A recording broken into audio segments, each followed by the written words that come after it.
Hi friends, welcome to Chennai food.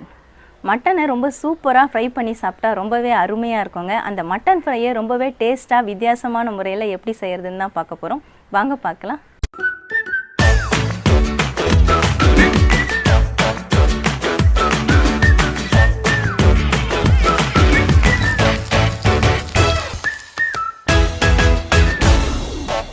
Mutton fry பண்ணுறதுக்காக நான் அடுப்பு ஆன் பண்ணிவிட்டு அடுப்பில் பேன் வச்சுருக்கேன். 2 டேபிள் ஸ்பூன் அளவுக்கு ஆயில் சேர்த்து விட்டுக்கலாம். 2 பெரிய வெங்காயத்தை நான் பொடிசாக நறுக்கி வச்சுருக்கேன். இந்த வெங்காயத்தையும் இதில் சேர்த்துக்கலாம். கொஞ்சமாக கருவேப்பிலை அதையும் சேர்த்துக்கிறேன். ஒரு பச்சை மிளகாயை நான் 2ஆக கீறி வச்சுருக்கேன், அதையும் சேர்த்துக்கிறேன். வெங்காயம் நல்லா வதங்கணும்.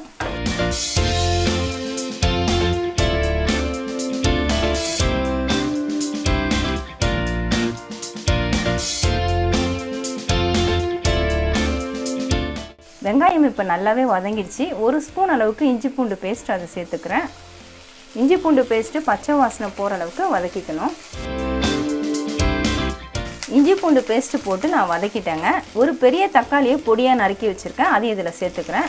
தக்காளியை நல்லா வதங்கணும், நல்லா இழையே வதங்கணும், அந்த அளவுக்கு வதக்கிக்கோங்க. தக்காளி சீக்கிரமாக வதங்கணுன்னா கொஞ்சமாக நீங்கள் சால்ட்டு சேர்த்துக்கலாம். இந்த மாதிரி கொஞ்சம் சால்ட் எடுத்து தூவி விட்டுட்டிங்கன்னா சீக்கிரமாக வதங்கிடும். நீங்கள் வெங்காயம் தக்காளி வதக்கும் பொழுது இந்த டிப்பை நீங்கள் ஃபாலோ பண்ணிக்கலாம்.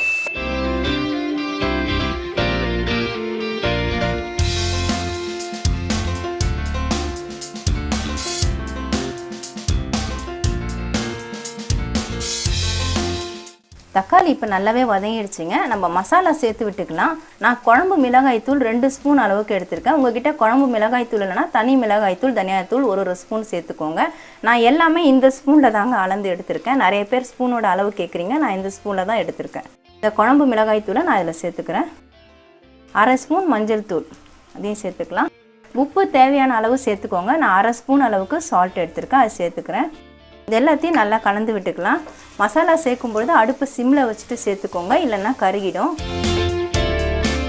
மசாலா சேர்த்துட்டு நல்லா கலந்து விட்டாச்சு. இப்போ வேக வச்ச மட்டனை சேர்த்துக்கலாம். நான் மட்டனை குக்கரில் போட்டு தாங்க வேக வச்சேன். பாருங்கள், நல்லா சாஃப்டாக வெந்திருக்குது.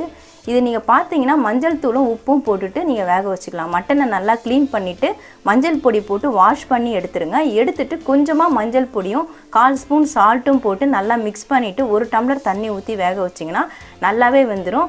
நான் எப்படி வேக வைப்பேன் அப்படின்னு பார்த்தீங்கன்னா, ஃபஸ்ட்டு விசில் வர வரைக்கும் நான் ஹை ஃப்ளேமில் வைப்பேன். அதுக்கப்புறமா நான் மீடியம் ஃப்ளேமில் வச்சுட்டு 4 விசில் வச்சுருவேன்.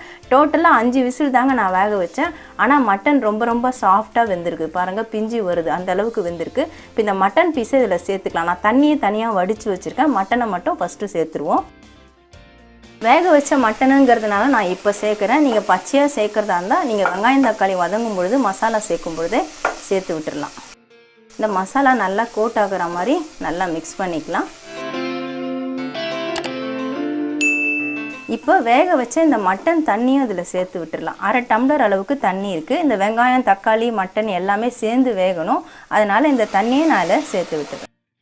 சேர்த்துட்டு அடுப்பு ஹை ஃப்ளேமில் வச்சுட்டு நல்லா கலந்து விட்டுக்கோங்க. பாருங்கள், நல்லா மிக்ஸ் பண்ணி விட்டாச்சு. இப்போ நல்லா கிரேவி டைப்பில் இருக்குது. இது தண்ணியெலாம் நல்லா வற்றி வரணும். நம்ம ஃப்ரை தான் பண்ண போகிறோம். அதனால் அடுப்பு ஹை ஃப்ளேம்லேயே வச்சுட்டு 2-3 நிமிஷம் நம்ம மூடி போட்டு விட்டுடலாம். தண்ணி வற்றிட்டு நல்லா வேகணும். மட்டன் மூடி போட்டு விட்டு 2 நிமிஷம் ஆயிடுச்சு. இப்போ நான் மூடியை ஓப்பன் பண்ணிடுறேன். பாருங்கள், எண்ணெய்லாம் பிரிஞ்சு வந்திருக்கு. நல்லா சூப்பராக ரெடி ஆகிருக்கு. பாருங்கள், தண்ணி வற்றுறதுக்காக தான் நம்ம மூடி போட்டோம். அந்த மசாலாவோடு சேர்ந்து நல்லா வேகணும் தான் மூடி போட்டோம். தண்ணி எல்லாமே நல்லா வற்றிடுச்சு. நல்லா திக்காக இருக்குது. பாருங்கள், நீங்கள் இப்படியே கூட சைடிஷ்ஷாக வச்சு சாப்பிட்லாம். இல்லைன்னா இன்னும் கொஞ்சம் செவக்க வச்சுட்டும் நம்ம சாப்பிட்லாம். இது சைடிஷ்ஷாக சாப்பிட்ணுன்னா நம்ம சப்பாத்தி பூரி இட்லி தோசைக்கெல்லாம் இந்த மாதிரி சாப்பிட்லாம். இன்னும் கொஞ்சம் தண்ணி இருக்கிற மாதிரி கூட நீங்கள் வச்சு சாப்பிட்லாம். இப்போ நம்ம கரம் மசாலா போட்டு விட்டுடலாம். நான் 1/2 ஸ்பூன் அளவுக்கு கரம் மசாலா எடுத்திருக்கேன், அதை சேர்த்துடுறேன்.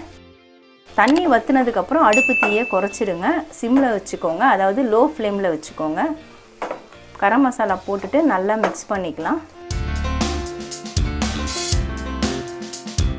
மறுபடியும் நம்ம 2 நிமிஷம் மூடி போட்டு விட்டுடலாம். கரம் மசாலா சேர்த்துருக்கோம்.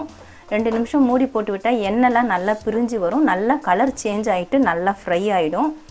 அடுப்பை லோ ஃப்ளேமில் வச்சுட்டு 2 நிமிஷம் மூடி போட்டு விட்டுருங்க. மூடி போட்டு விட்டு 2 நிமிஷம் ஆயிடுச்சுங்க. நான் மூடியை ஓப்பன் பண்ணிடுறேன். பாருங்கள் எண்ணெய்லாம் பிரிஞ்சு வந்திருக்கு. பார்க்கவே சூப்பராக இருக்குது.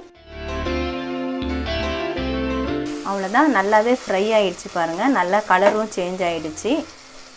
இது மாதிரி செய்கிறதுனால மட்டனில் நல்லா உப்பு காரம்லாம் ஏறிடும். இப்போ கொஞ்சமாக கொத்தமல்லி தழை தூவி விட்டுக்கலாம்.